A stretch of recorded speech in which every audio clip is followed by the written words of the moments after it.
앞으로는 내가 담임이라고 생각하면 되고 중간에 조금 이동사항이 있긴 한데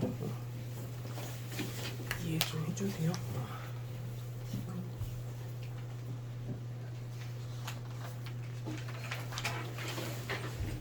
리아가 누구지?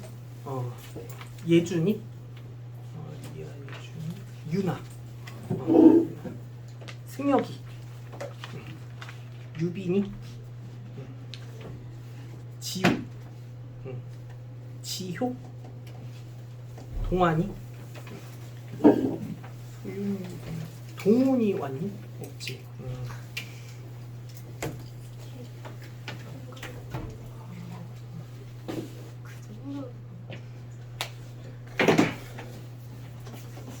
첫 시간은 아니 지금 뭐 나랑 첫 시간일 뿐이긴 한데 우리 공부할 때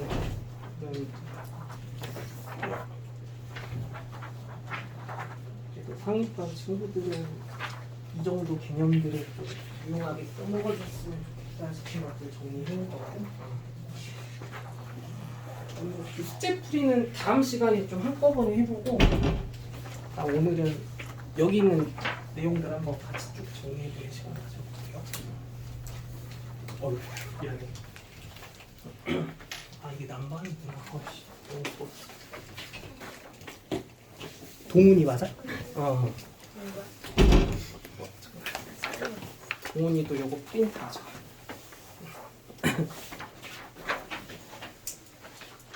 혹시 복소수는 복소 평면 배웠니? 안 배웠지? 오케이.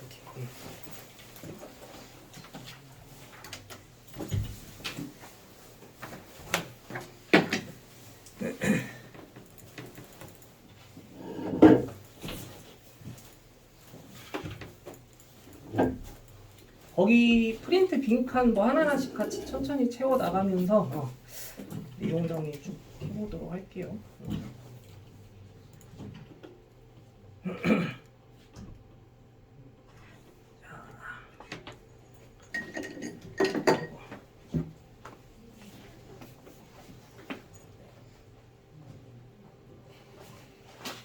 일단 그 곱셈 공식 파트에서 우리가 좀 이런 거 유용하게 잘 다뤄줄 수 있으면 좋을 것 같은데 되게 당연한 얘기까지 한번 해볼게. 만약에 어떤 특정한 세수 x, y, z에 대한 합 또는 합이랑 뭐 두 수끼리의 곱의 합이랑 그리고 세수의 곱 이런 형태의 값에 관련된 그런 곱셈 공식 문제들은 우리가 만약에 요 x, y, z의 값을 세 근으로 취하는 3차 방정식의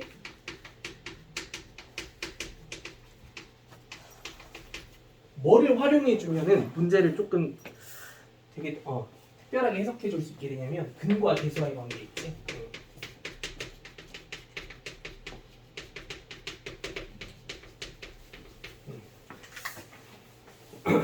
요 근과 계수와의 관계를 좀 잘 활용해 주면 문제를 좀 쉽게 해석해 줄 수 있는 이점이 있게 돼. 그래서 그런 걸 한번 느껴볼 거고. 그래서 좀 더 구체적으로 얘기해 보면 만약에 이 세수 x, y, z에 일단 합이 a고 두 수끼리의 곱이 b고 세수의 곱이 c와 같은 값으로 제시가 되어 있는 상황이 있으면 내가 일단 이런 거부터 한번 물어볼게. 그럼 이 세수를 근으로 취하는 그 3차 방정식으로서 3차의 개수가 1인 t에 대한 3차 방정식을 작성해 보라고 하면 어떻게 작성할 수 있을까? t 세제곱 마이너스 ap 제곱 플러스 bt 마이너스 c는 0이다 라고 이렇게 인정해 줄 수 있어야 되는 거 맞아 아니야? 그치?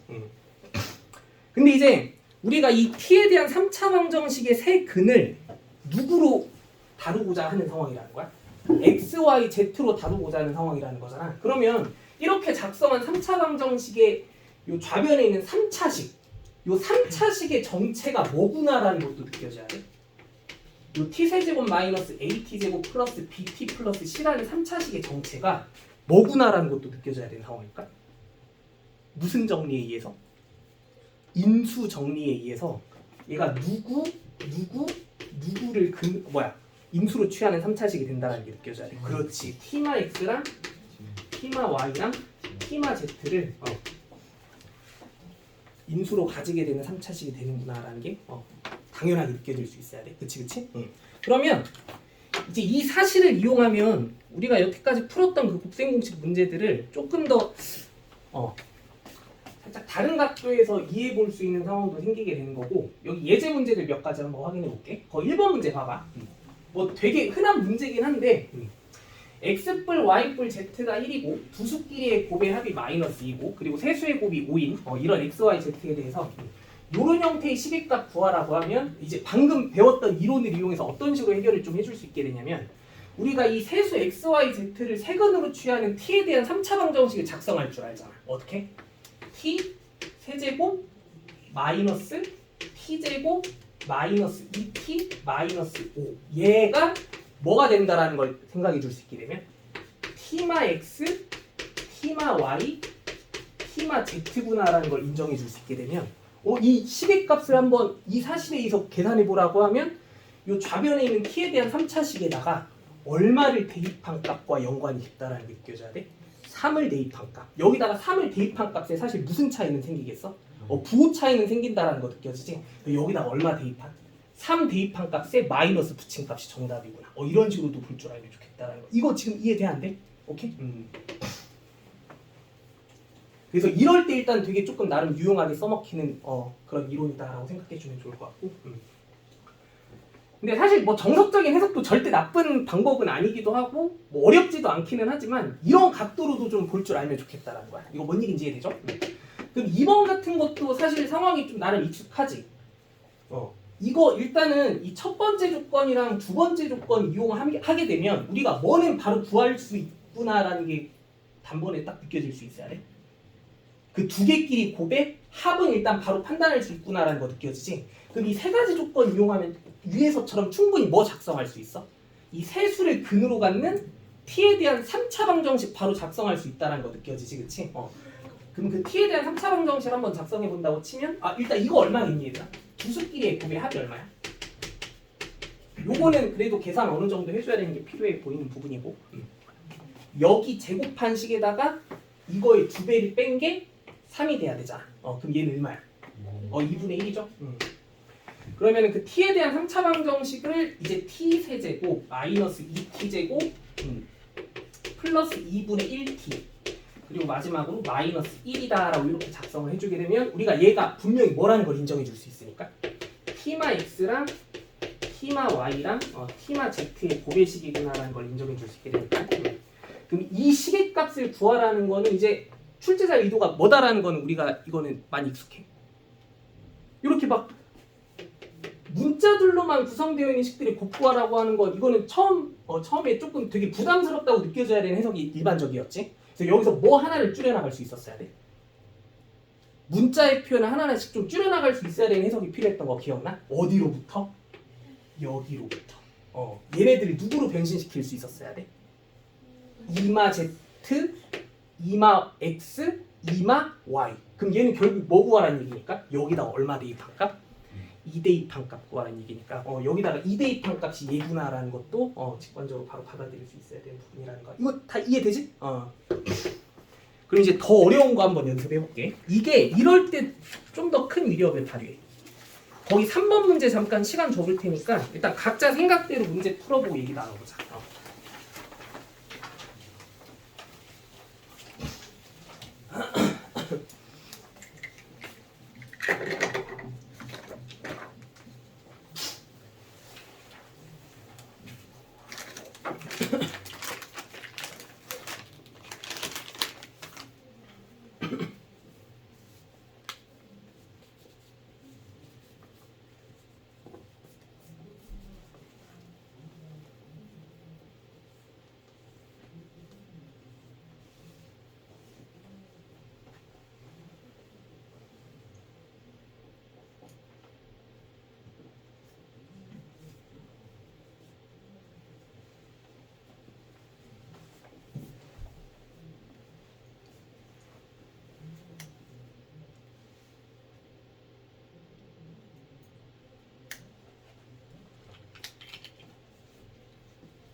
이걸 몰랐으면 원래 얘는 어떻게 구하는 게 올바른 해석이었을까? 너무 잘했어. 너무 잘했는데 이걸 몰랐다면 어떻게 풀어야 돼? 얘를 통째 제곱시킨 식에서 그거 막 빼야 될 거 빼내고 그치? 상황이 좀 많이 복잡해지겠지. 잘했어. 너무 잘했어. 대부분 다 잘 한 거 같네. 자, 같이 한번 확인해 볼게. 일단은 그 세제곱들끼리만의 합부하는 거는 이건 너무 쉬웠지. 이건 사실 정직한 해석이 더 쉬운 문제기는 했을 거긴 하고, 이거 일단 정석대로 접근해주는 방식의 풀이는 뭐야? 얘를 끌어내줄 수 있었던 그 곱셈 공식이 뭐야? x뿔 y뿔 z에다가 뭐 곱한 거?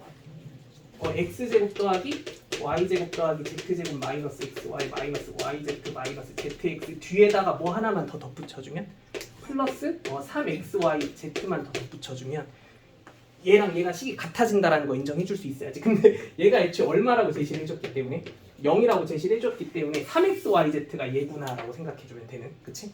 근데 이런 정석적인 그런 접근 방식이 얘를 구하는 건 되게 쉬운데 그리고 또 얘를 구하는 방향이 또 이렇게도 느껴질 수 있으면 되게 좋겠다라는 거거든. 뭐냐면 xyz를 세근으로 취하는 3차 방정식 t 세제곱 플러스 2t 마이너스 1은 이제 t 마이너스 x t 마이너스 y t 마이너스 z가 돼야 된다라고 하는 그런 상황에 대해서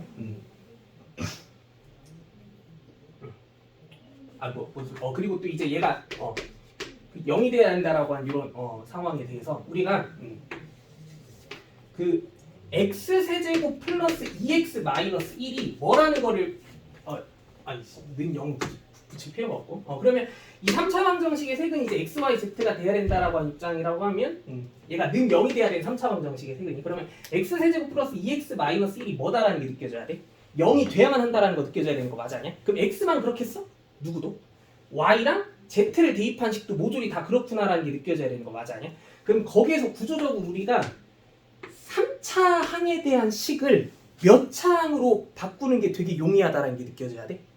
1차식으로 바꿔주는 과정이 되게 용이하구나라는 게 느껴졌어요. 그래서 x세제곱을 마이너스 2x 플러스 1이라는 식으로 둔갑시킬 수 있다라고 생각해보게 되면 얘를 이제 어떻게 구하자라는 취지로 볼 줄 알았어야 돼.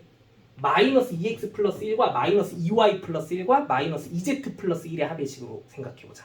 그래서 얘를 이제 마이너스 2에 x뿔 y뿔 z 더하기 3이다라고 생각해줄 때 얘가 0이다라고 보게 되면 이제 3이다라고 이렇게 판단해 줄 수 있게 되는. 그치? 그럼 여기서 아마 내가 4제곱끼리의 합의식을 구하라는 문제를 왜 낸 것 같아? 3차의 차수를 1차로 이렇게 낮출 수 있게 되는 상황이 있었으면 이 몇 차의 식 또한 4차의 식 또한 차수를 꽤나 빨리빨리 많이 낮춰나갈 수 있구나라는 게 느껴지면 좋겠다라는 그런 얘기인 것 같지? 그러면 x 4제곱은 어떻게 식을 바꿔줄 수 있게 되니까?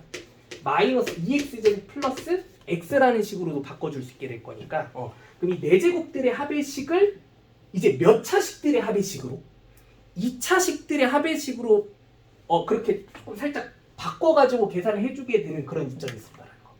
그럼 얘는 이제 결국 뭐만 계산해주면 끝나는 상황일까? 마이너스 2에 x제곱 y제곱 z제곱의 합에 x뿔 y뿔 z를 계산해줘도 상관이 없는 상황이었다고 하기 때문에 얘가 근데 애초에 0이니까 이걸 계산해준 다음에 마이너스 2배를 취하는 식으로 판단해주면 좋았겠다는 거지, 그치?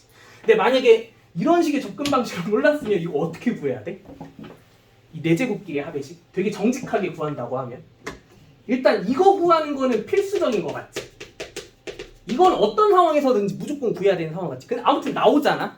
그럼 얘가 나오고 나면 이거 구하는 과정을 어떻게 설계가 돼야 돼? 얘를 그치 통째로 제곱한 다음에 마이너스 2에 이거 막 그 빼는 작업이 필요한 그런 상황이 있어야 될 거고 그럼 얘를 또 알아내는 과정이 되게 번거롭겠다라는 거 느껴져 안 느껴져? 그치? 이럴 때 되게 유용하게 써먹히는 그런 이론이다라고 생각해주면 돼. 차수를 뭐 하는데? 낮춰서 계산해주는데. 오케이? 한 문제만 더 풀어볼게요. 거기 4번도 빨리 한번 풀어봐. 여기는 이제 무려 몇 차? 5차랑 막 6차식에 대한 값들도 계산해보자고 나와 있는 거고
이제 뭔가 깨달음을 얻고 나니까 이 문제는 되게 쉽게 풀리는 것 같지? 다 풀어보셨나요?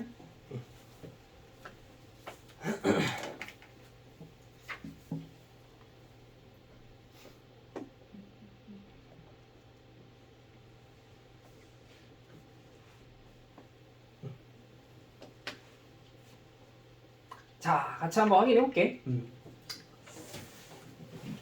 우선 되게 정직한 해석부터 해볼까?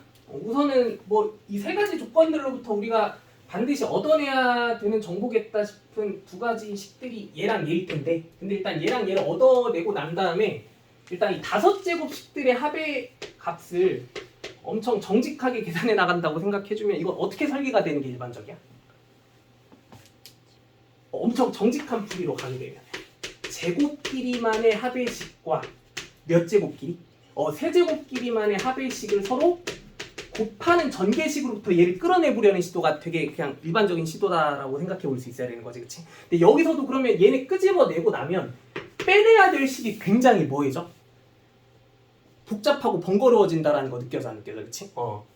그러면 이렇게 해도 근데 답은 나오긴 나오겠지만 이제 우리가 방금 살펴본 요 이론에 의해서 이 5제곱 끼리만의 합의식을 계산해 본다고 하면 이 XYZ를 세근으로 취하는 3차 방정식의 근으로 일단은 X를 따져본다고 할 때 X 세제곱이 2분의 1X 마이너스 3분의 2와 같은 식과 똑같아지는 구조다라는 걸 인정해 줄 수 있게 되기 때문에 그럼 여기 양변에 얼마를 곱해서? X 제곱을 곱해서 X 5제곱이라는 식이 2분의 1X 세제곱 마이너스 3분의 2X 제곱이라는 식으로 대체될 수 있는 상황이다라고 생각해 보게 되면 이 5제곱끼리만에 대한 합의식은 2분의 1의 x세제곱, y세제곱, z세제곱 마이너스 3분의 2의 x제곱, y제곱, z제곱의 합의식으로 계산해줘도 전혀 문제가 없다는 거 인정해 줄 수 있게 되지, 그치? 근데 얘네들이랑 이 두 가지 식의 값은 다 문제상에서 제시해주고 있는 또 상황이었던 거기 때문에 그러면 이거 구하는 게 별 볼 일 없는 상황이었다라고 볼 수 있게 된다는 거. 그치? 그럼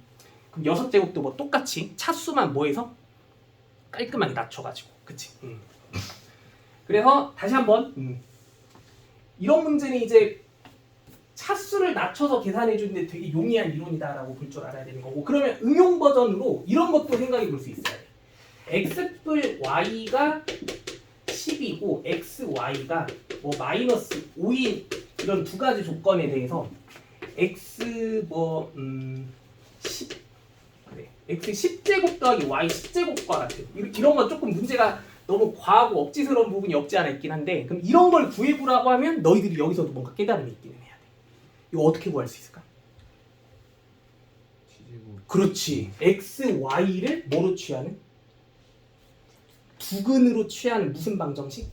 2차 방정식을 세팅해 본다고 할 때 t제곱 마이너스 10t 마이너스 5는 0이라고 하는 식을 세팅해 봤다고 생각해 보면 그럼 여기서 이제 우리가 제곱에 대한 식을 1차의 차수로 낮춰나갈 수 있는 그런 근거가 생겼기 때문에 여기서 이제 차수를 쭉 뭔가 낮춰나가는 흐름을 잡아주는 거. 근데 이거는 약간 하수야. 이렇게 2차를 1차로 차수를 낮추는 건 약간 하수야. 여기서 식을 살짝 변형시켜 보면 t에 대한 몇 차식을 몇 차로 낮추는 걸 한 번에 할 수도 있을까? 3차식을 1차로 낮추는 방법을 한 번에도 만들 수 있어. 그거 어떻게 만들 수 있을까? 요거 한번 생각 좀 해봐. 아 잠깐만, 숫자를 조금 바꿀게. 그럼 좀 더 편하게. 얘 그냥 여기 합에 대한 식을 4라고 세팅해볼게. 아 잠깐만, 이건 너무 조금 그런가? 3. 그래. 내가 원하는 건 이거야. 뭐냐면 요 공식 응용하는 거야.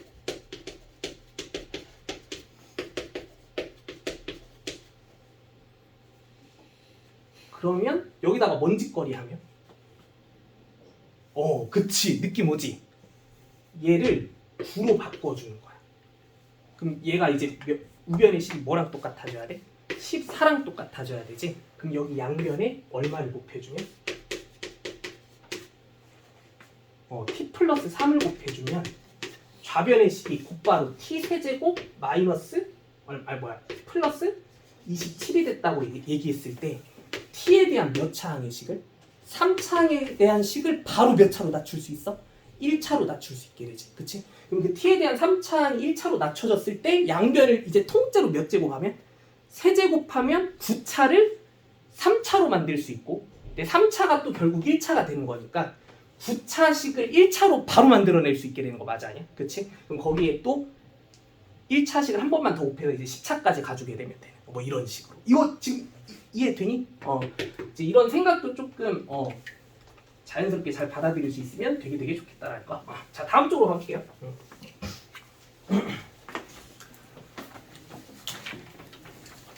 이거는 뭐 이미 다 알고 있는 내용일 것 같긴 한데 좀 빨리빨리 정리해 나가볼게. 그 나눗셈에 관련된 해석이야. 자, 우리가 그 다항식 나눗셈에서 일단은 그 자연수의 나눗셈에 관련된 얘기부터 좀 간단하게 설명해보면, 그 나눗셈이라는 연산은 검산식의 구조 안에서 뭐와 뭐에 대한 의미를 정확하게 이해해주는 게 되게 중요하다고 볼 줄 알아야 되냐면, 너무 당연한 얘기지. 목과 나머지라고 하는 것의 그 개념 자체가 어떤 식으로 해석이 돼야 되는가, 이런 걸 좀 정확하게 파악할 줄 알아야 되는 게 되게 중요하다. 그래서 그 검산식이라는 의미를 조금 자세하게 설명해보면 이미 다 알고 있죠? 검산식이라는 건 뭐야? 우선은 이 용어부터 간단하게 정리해볼게. 그 나눗셈의 연산에서 나뉘어진 입장의 수를 우리가 뭐라고 얘기하는지 알아? 나눔을 당하다라는 그런 표현인 거거든. 당하다가 한자어로 뭐야? 피. 그리고 나누다라는 게 한자어로 재거든. 나눌 재. 그래서 나뉘어지는 수를 피재수라고 얘기해. 그럼 그 피재수를 나누는 수는 뭐라고 얘기하겠어? 그냥 나누는 수니까 재수라고 얘기하거든.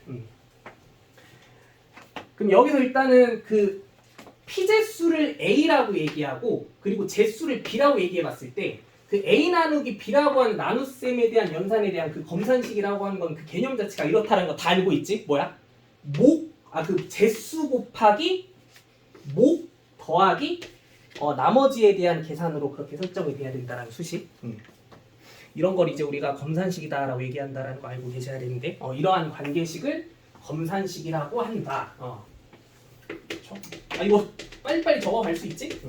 그럼 여기 아래 네모 박스도 이제 용어로 한번 직접 채워 넣어본다고 하면, 그 나눗셈 연산이라는 검산식은 피재수에 해당하는 식을 어떻게 설정해주는 관계식이야? 재수 곱하기 목 더하기 나머지에 대한 형태의 식으로 정리해 나가는 과정. 이걸 이제 우리가 검산식이다라고 의미 부여를 좀 할 수 있어야 된다라는 거지, 그렇지? 이때 이런 거 한번 구체적으로 몇 가지 확인해 볼게. 자, 올바른 나눗셈과 잘못된 나눗셈이라는 걸 한번 생각해 볼 건데, 일단 올바른 나눗셈이라고 하는 것부터 얘기해 보면, 자연수의 나눗셈이 한정지어서 먼저 확인해 보자. 27이라는 수를 4로 나눌 때 그 목과 나머지를 일단 얘기해 볼게. 제가 초등학교로 잠깐 다시 한번 되돌아가 보면, 27을 4로 나눈다라고 하는 그 나눗셈은 27 안에서 4를 최대한 뭐 하는 횟수를 일단 확인하는 거야. 그렇지, 최대한 빼낼 수 있는 횟수, 그렇지? 그래서 4를 최대한 빼낼 수 있는 횟수를 확인해주는 과정인 거고, 그러면 그 빼낼 수 있는 횟수 자체를 우리가 사실 뭐라고 지칭해 왔어? 몫이라고 얘기해 왔던 거 맞아 아니야? 그렇지? 그 빼낼 수 있는 횟수 자체를 몫이라고 얘기했던 거니까 그 몫을 확인하는 과정 자체가 그 빼낼 수 있는 횟수를 확인해주는 부분이었던 거고. 그럼 이제 살을 최대한 빼내고 나면 남게 되는 수가 있잖아. 그걸 우리가 여태까지 뭐라고 얘기해왔어? 나머지라고 얘기해왔던 거 기억나지, 그치?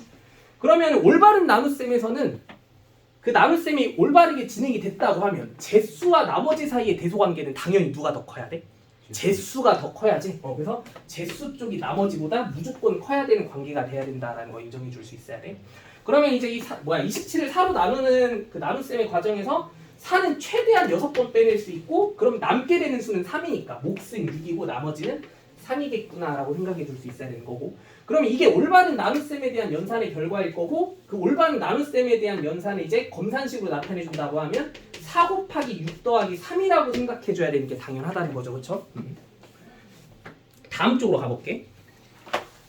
잘못된 나눗셈을 한번 해볼 거야. 잘못된 나눗셈이라는 게 지금 뭔 짓거리를 한번 해볼 거냐면 27에서 4를 우리는 몇 번을 빼내야 올바른 나눗셈이 되는데 6번을 빼와야 올바른 나눗셈이 되는데 딱 몇 번만 빼와보자? 3번만 빼와보자는 거야. 그럼 3번만 빼와본다고 하면 일단 그 나눗셈에 의한 검산식은 식 자체는 작성할 수 있잖아. 어떻게?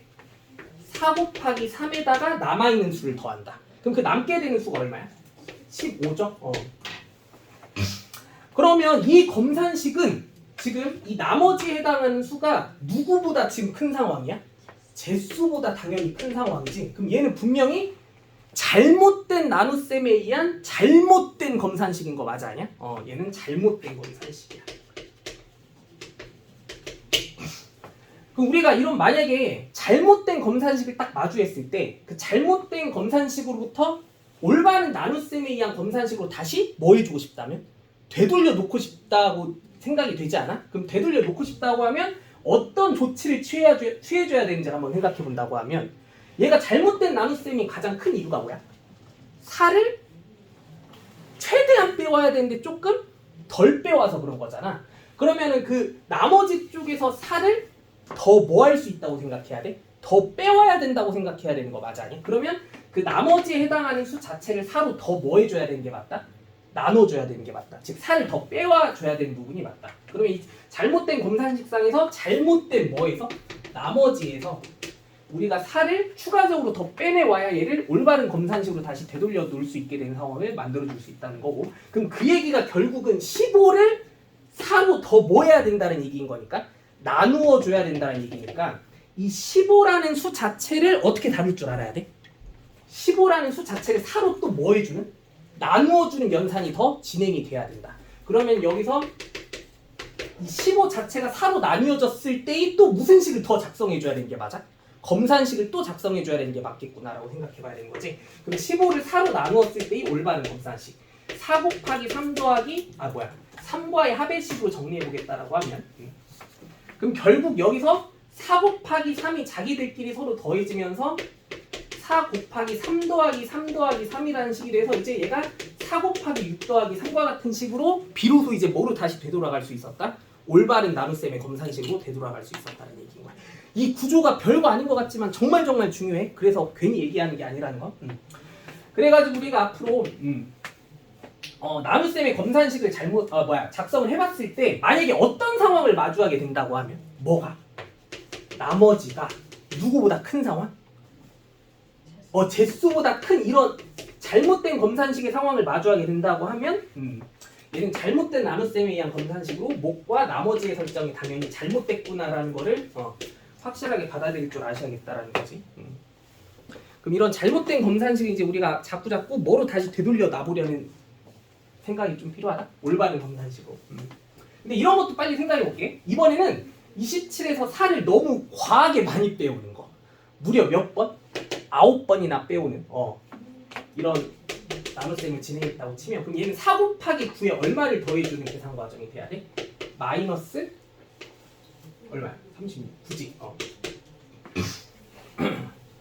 근데 얘도 그러면 당연히 어떤 상황이야? 잘못된 검산식의 상황인 거지? 그럼 이 잘못된 검산식을 우리는 자꾸 뭐로 바꿔보고 싶어 해야 돼? 올바른 검산식으로. 그럼 얘가 이제 올바른 검산식으로 바뀌려면 이제 이 문제점을 해결해 주기 위해선 어떻게 해야 돼? 이 앞쪽에서 얘가 가지고 있는 4를 마이너스 9에 어느 정도 건네줘야 될 필요가 있는 거 맞아 아니야? 얘가 뭔 수가 될 때까지? 양수가 될 때까지. 그럼 4를 몇 개 건네줘야 돼? 3개 건네줘야 되는 게 최선인 거지, 그치? 그래가지고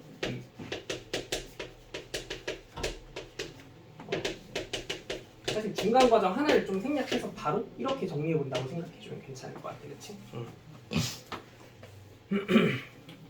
예제 문제 빨리 볼게요. 자, 65 나누기 3에 대한 검산식이 이렇게 설정이 되어 있었대. 3 곱하기 19 더하기 8이라고. 얘는 당연히 무슨 검산식이야? 잘못된 검산식이지. 그 이유가 나머지가 제수보다 크기 때문에. 그럼 얘를 이제 우리가 올바른 검산식으로 빨리 바꿔보고자 해. 그럼 이 8쪽에서 3을 더 빼와야 되는 나눗셈이 진행이 돼야 된다는 거고, 그럼 여기서 8을 3으로 나누는 작업이 반드시 필요하다는 거지. 그래서 그거 자체를 검산식으로 구성해줄 필요가 있는 거고, 그럼 이 식을 이제 깔끔하게 정리해주면 그냥 바로 갑시다. 3 곱하기 21 더하기 2라고 얘기할 수 있어야 되는 거 확인 가능하죠, 그렇죠? 얘도 이제 무슨 검산식이야? 잘못된 검산식이야. 얘는 왜 잘못됐어? 나머지가 음수여서 잘못된 거지, 그치? 알아서 할 수 있지? 넘어갈게요.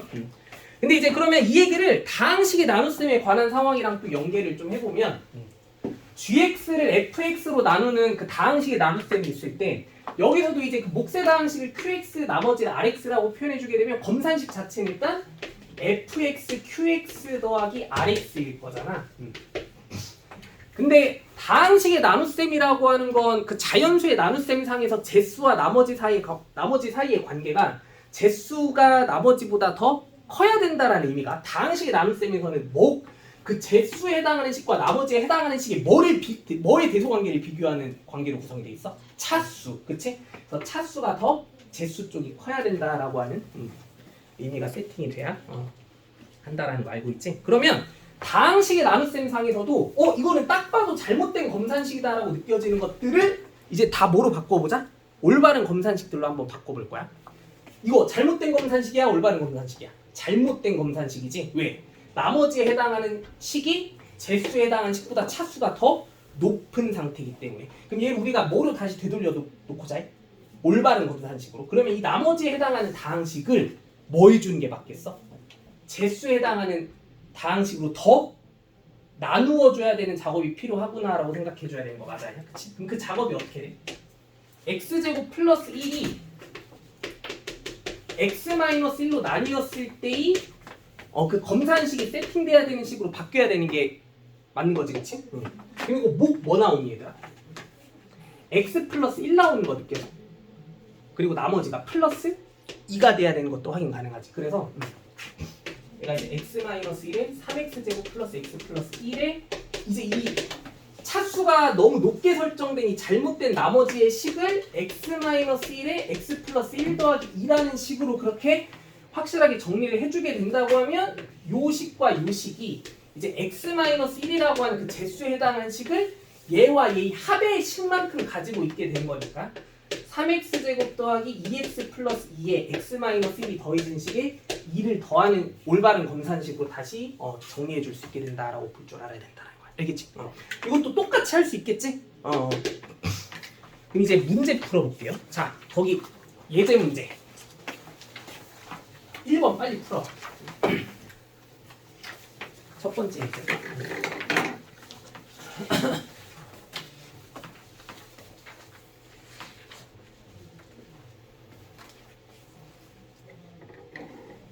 그래서 나머지 정리 문제는 앞으로 이렇게 우리가 잘못된 검산식에 관한 소통을 좀 많이 해야 될 부분이 있기 때문에 오늘 첫 시간에 미리 좀 주입을 해주려고 하는 거고, 익숙해져야 돼.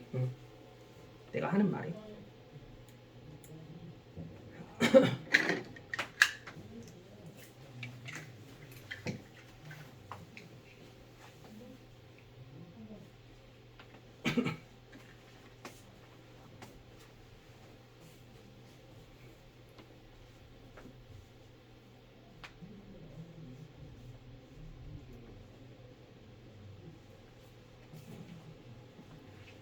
문제 자체는 뭐 많이 봤었지?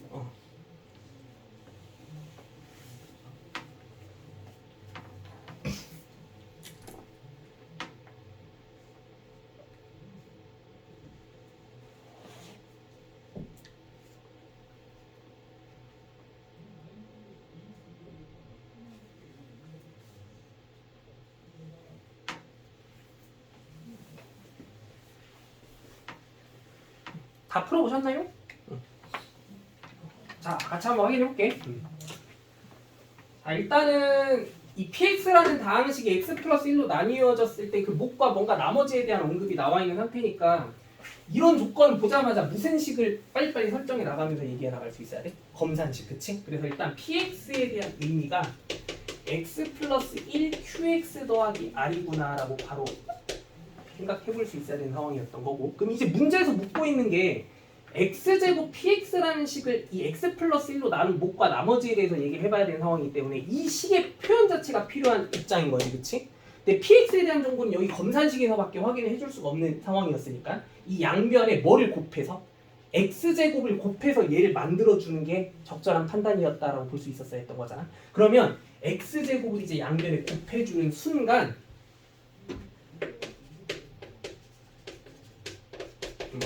우리가 x제곱 px라는 식이 이런 구조로 식이 나타내어질 수 있구나라는 게 확인이 되는 상황인데, 근데 이 등식의 구조 자체가 이 p제수에 해당하는 식이 이 제수에 해당하는 식 x 플러스 1로 나뉘어졌을 때 무슨 식의 형태는 띄고 있니? 검산식의 형태는 띄고 있잖아. 맞아, 아니야? 얘 곱하기 얘 더하기 얘라고 볼 수 있는. 그럼 일단 이게 검산식의 형태는 띄고 있기 때문에 얘랑 얘 각각이 뭐일까라는 생각은 바로 해볼 수 있었어야 돼. 목과 나머지라고 생각해주면 되지 않을까. 근데 얘네들을 곧바로 목과 나머지라고 인정해버리면 문제가 생겨 안 생겨? 생기지. 왜? 얘는 잘못된 검산식이거든. 왜? rx제곱의 차수가 제수보다 차수가 더 높은 상태이기 때문에. 그치? 그럼 여기서 이제 얘를 얘로 나누었을 때 그 올바른 목과 나머지의 정체를 끌어내기 위해서 얘를 무슨 검산식으로 바꾸어주는 작업이 필요하다? 올바른 검산식으로 다시 되돌려 놓는. 근데 그 작업이 뭐겠어? 이 나머지에 해당하는 다항식 쪽을 살짝 손봐줘야지. x 플러스 1로 더 뭐 해줘야 되는? 더 나눠줘야 돼. 그치? 그럼 이 rx제곱이라는 식이 x 플러스 1로 나뉘었을 때 그 몫에 해당하는 식과 나머지에 해당하는 식은 어떻게 구성이 돼?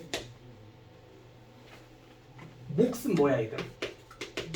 r에 x-1인 거 느껴지지? 그치? 그럼 이제 그 뒤에 뭐가 더 달라붙어야 돼? 플러스 r. 그치? 여기서 이 rx제곱이라는 식이 x 플러스 1에 rx-1 더하기 r이라는 식으로 표현이 되어지고 나면 이제 이 x 플러스 1과의 공통인수를 가지고 있는 이 두 개의 식을 x 플러스 1로 뭐 해주는? 한번 묶어서 정리해주는 작업이 필요했던 거고, 그럼 그걸 묶어서 정리해주면 x제곱 qx에다가 r에 x-1이 더해진 식에 r이 더해진다라고 하는 식으로 표현해주는 순간 얘도 이제 x 플러스 1로 나뉘어졌을 때 무슨 식의 구조는 띄고 있는데, 검산식의 구조는 띄고 있는데 얘는 이제 완벽한 무슨 검산식이야? 올바른 검산식이 돼버린 거지, 그치? 그래서 얘가 바로 나머지고 얘가 바로 몫이구나. 그렇게 이제 인정해줄 수 있는 상황이었다는 거야. 몫에 해당하는 식이 되게 좀 지저분하게 표현됐지만 이게 몫인 거야, 그치? 거기 두 번째 문제도 빨리 풀어보자. 이거는 제한 시간 1분. 너무 쉬워. 빨리 풀어봐. 이거 되게 익숙하잖아. 오늘 복속평면까지 봐야 되는데 시간이 좀 타이트하긴 한데 빨리빨리 가볼게요. 특히 그 자사고 진학한 친구들은 복속평면 모르면 손해볼 부분이 되게 많을 거거든.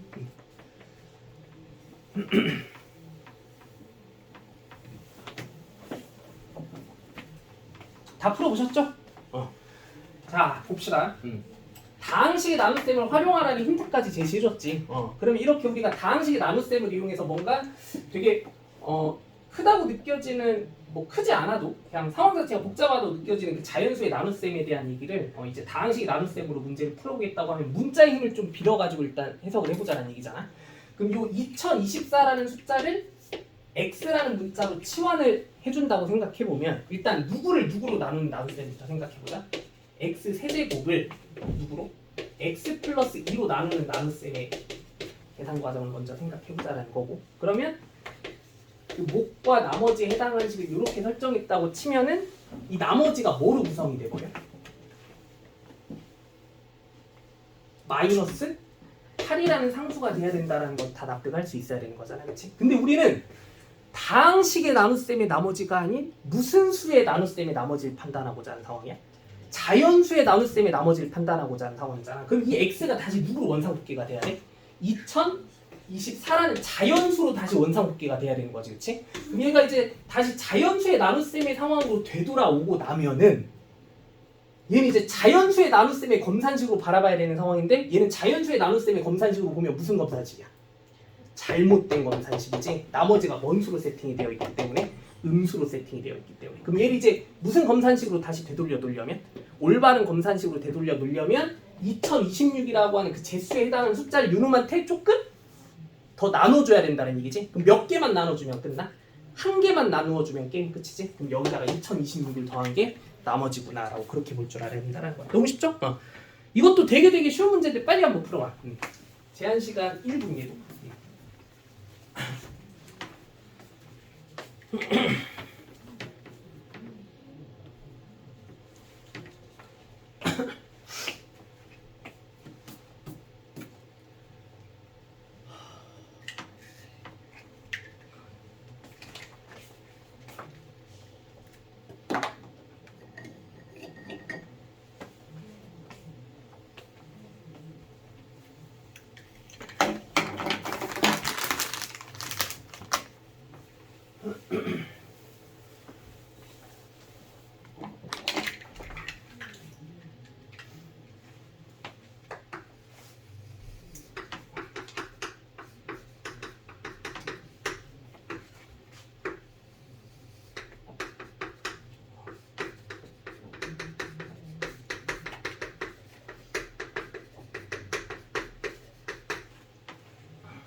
다 풀어보셨나요?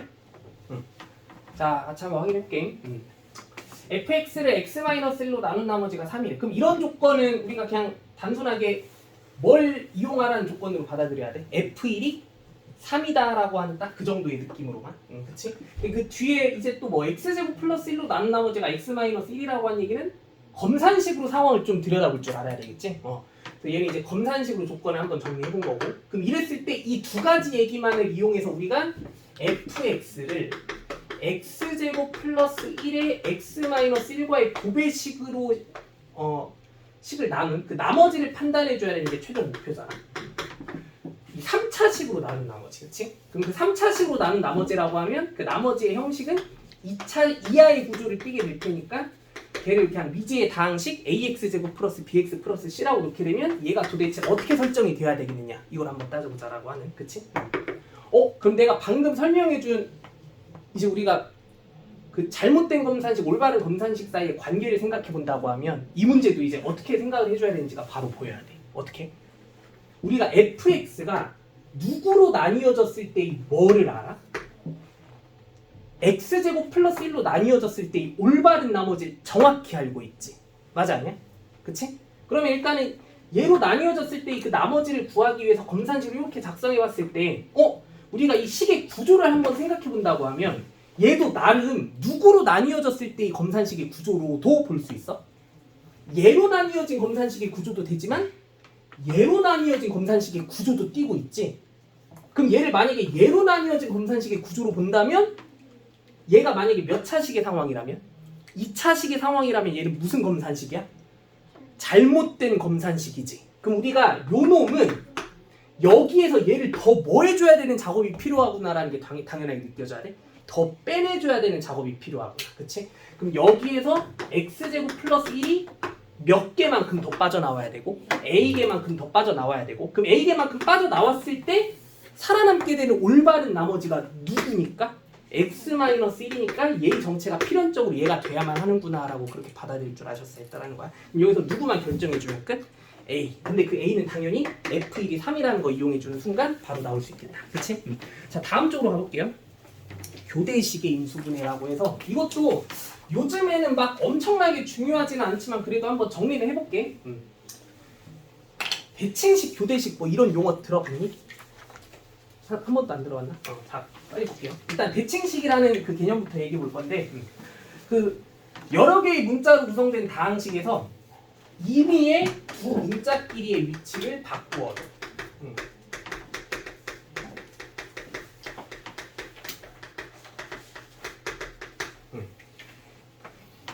그 식 자체가 원래의 식과 변함이 없어야 되는 그런 다항식을 우리가 대칭식이다라고 얘기해.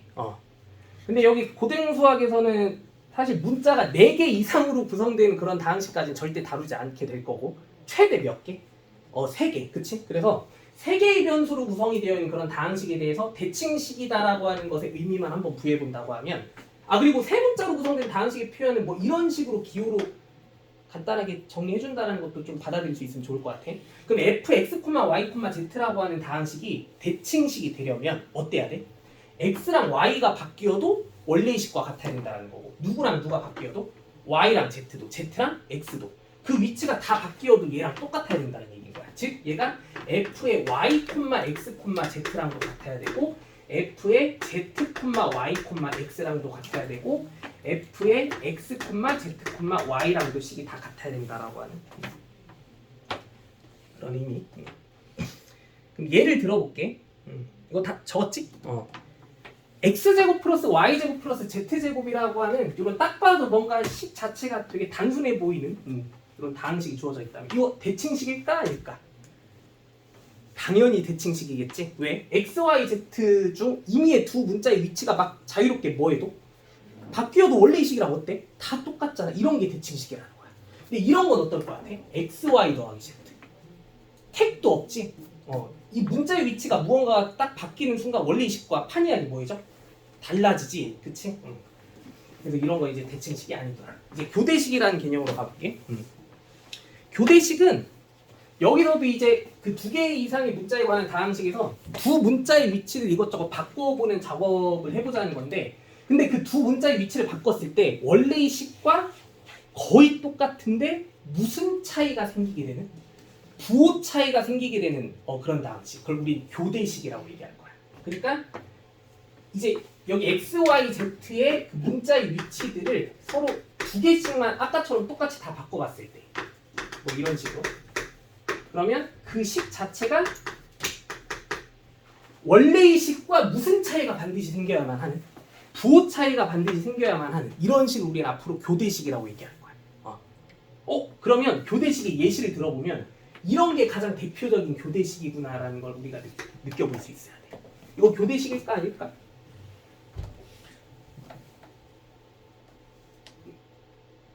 교대식이 맞아요. x, y 자리만 바꿔볼까?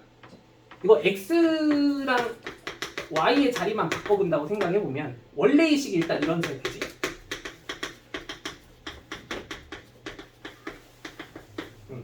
그럼 여기서 y가 x가 되고 x가 y가 되는 그런 상황이 돼버리면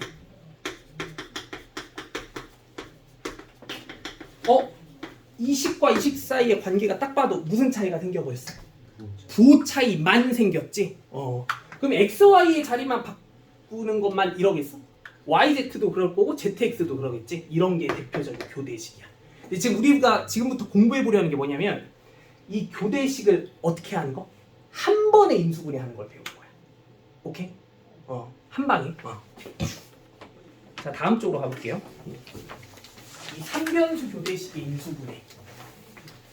자, fx, y, z가 교대식이라면 다음 쪽이 없어? 이거 이 페이지 없어? 잠깐만 왜지? 잠시만. 지금 뭐가 거기 뒤에 아예 다 없는 거야? 네. 죄송. 잠깐만 이거 시간 없는데 빨리 해야 되는데.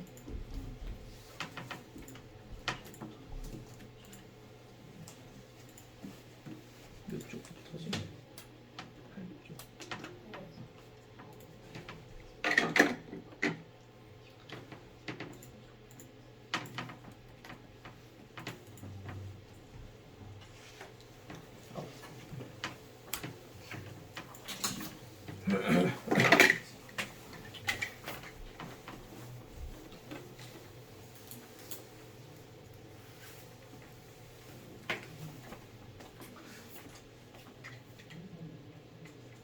출력될 때까지 한번 채워 넣어볼게.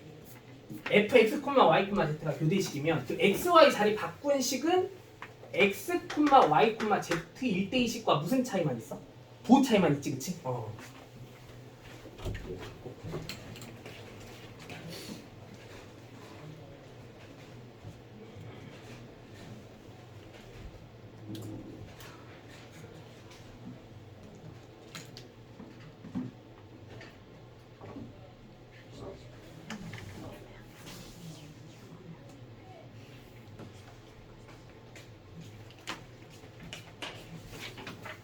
미안한데 스탬플러는 알아서 좀 찍는 걸로 할게.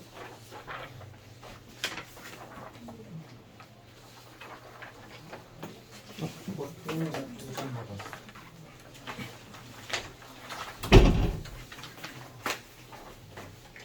거기 3페이지씩이야. 아닌가? 8, 9, 10, 11. 아, 두 장씩.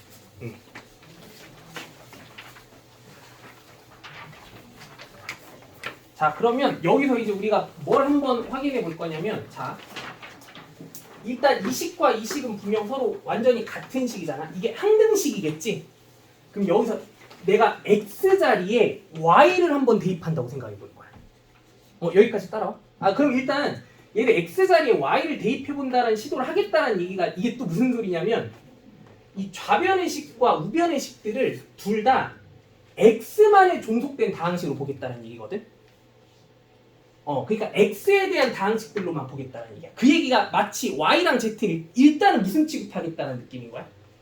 상수 취급하겠다는 그런 관점인 거야. 여기까지 따라오니? 그래서 그렇게 x 자리에 y를 대입해 보면 f, y, y, z가 뭐가 돼버릴까? 여기서 요 y, x가 다 y로만 바뀌면 f, y, y, z가 자기랑 그치. 0이 돼야만 한다라는 거 느껴져야 되는 거 맞아 아니야? 그치? 그럼 이 얘기가 무슨 소리냐면 지금 우리가 이 다항식 자체를 yz를 뭐로 취급한다라고 하겠다면 그치. 상수 취급하면서 누구만의 일단 다항식으로 보겠다고 하면 x만에 대한 다항식 그걸 px라고 한번 내가 이렇게 세팅해 본 거거든? 우리가 이 px에 대해서 뭐가 0이라는 사실 알아낸 거야? 뭐가 0이라는 사실 알아낸 거야? y가 0이 된다는 사실을 알아낸 상황인 거지, 그치? 그럼 얘들아, px라는 다항식이 py가 0이 됐다는 얘기는 px라는 다항식 자체는 반드시 뭐를 인수로 취해야 된다는 게 x-y를 인수로 취해야만 하는 상황이구나라는 게 느껴져야 되는 거 맞아, 아니야? 그치? 그럼 이 px는 반드시 x-y를 인수로 취해야만 하는 게 맞아, 그치? 그러면은 마찬가지 맥락에서 얘는 x-y뿐만이 아니라 누구도 자동으로 인수로 다 취해야만 하겠어. 그렇지. y-z랑 z-x도 절대적으로 인수로 취해야만 해. 이거 다 인정할 수 있어요? 그러면은 우리가 만약에 fx, y, z라는 식이 무슨 식이기만 하면 교대식이기만 하면은 자동으로 뭐는 인수로 세팅하고 시작할 수 있어야 돼. x마 y랑 y마 z랑 z마 x는 무조건 인수로 갖는다라는 걸 인정해 줄 수 있어야 되는 거야. 근데 그 뒤에 뭔가 추가적인 다항식이 더 곱해질 수 있지. 그걸 내가 뭐라고 둔 거야? gx, y, z라고 둔 거야. 그럼 얘의 정체는 또 뭘까? 잘 봐. 얘 무슨 식이야? 교대식이지. 이거 무슨 식일까 얘들아? 이거. 얘도 교대식인 거 느껴져? 그러면 얘는 무슨 식이어야만 할까? 얘도 교대식이 돼야만 할까? 잘 생각해봐. 그렇지. 얘는 무조건 대칭식이 돼야만 한다라는 거 혹시 느껴져? 왜 그런 거 같아? 얘가 XY 자리 바꿀 때마다 부호가 바뀌지.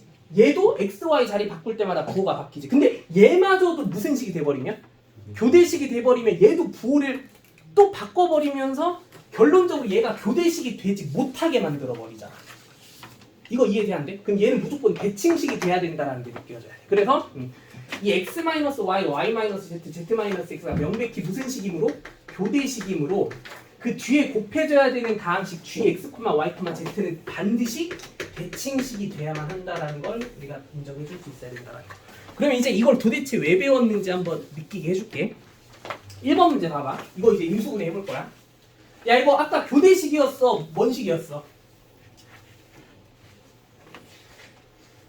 1번. 교대식이었잖아. 그럼 얘 자동으로 뭐 인수로 가죠? A마 B, B마 C, C마 A는 무조건 인수로 가져야 되는 거 맞아냐? 그럼 여기 뒤에 뭔가 추가적인 무슨 식이 더 곱해지면 끝이야? 대칭식이 더 곱해지면 끝이야. 근데 얘 몇 차야? 3차지? 얘도 몇 차야? 3차지? 그럼 3차에 뭔가 추가적인 차수가 더 추가되면 돼, 안 돼? 그럼 얘는 그럼 이 대칭식은 그냥 무슨 수 자체여야만 해? 상수여야만 한다라는 거 납득돼, 안 돼? 그럼 이 식의 인수분해는 여기에다가 뭐만 곱해주는 걸로 끝낼 수 있다? 미지의 무슨 수? 상수만 곱해주는 걸로 게임 끝낼 수 있었던 거야. 그럼 여기서 우리가 누구의 정체만 밝혀내주면 인수분해 끝이야? 이 상수 K의 정체만 밝혀내주면 끝. 그럼 상수 K의 정체를 어떻게 밝혀내주면 되게 효율적일까? 2, 1, 0 이런 거 대입해. 이거 항등식일 거잖아. A, B, C 자리에 뭐 대입해봐? 2, 1, 0 이런 값을 대입해보라는 거야. 그럼 K 바로 나오겠지? 그럼 인수분해 끝. 이거 이해돼 안 돼? 딱 하나만 더 해볼게. 그럼 얘는 어떻게 되겠어? 얘도 일단 A마 B랑 B마 C랑 C마 A는 무조건 인수로 취해줘야 되는 거 맞아 아니야? 그치? 근데 여기 뒤에 추가적인 뭔가 대칭식이 더 곱해줘야 되는 거 확인돼? 근데 얘는 몇 차야? 4차지? 얘는 몇 차야? 3차지? 그럼 여기다가 차수를 몇 차수 더 높여줄 필요가 있는 상황? 한 차수 더 높여줄 필요가 있는 상황. 그럼 여기에 몇 차의 대칭식이 곱해지면? 1차의 미지의 대칭식이 더 곱해지면 끝이야. 얘들아 1차의 대칭식은 표현 자체가 무조건 어떤 형태여야만 할까? A뿔, B뿔, C 이 느낌이 최선인 거 맞아냐? 그럼 여기에 K의 A뿔, B뿔, C와 같은 식이 더 곱해지는 식이면 이제 인수분해 끝인 거야. 그럼 여기 뭐만 알아내주면 끝? 이 상수 K의 정체만 알아내주면 끝. 여기서도 그럼 K의 정체를 어떻게 알아내주면 되겠어? 2, 1, 0 이런 값 대입해서 직접 확인해주면 돼. 근데 요즘엔 잘 안 나오는데 그래도 알아둬서 뭐 나쁠 건 없겠지. 부담되진 않잖아, 그치? 여기까지만 일단 하고 그 복속 측면은 다음 시간에 정리해볼게요. 오늘은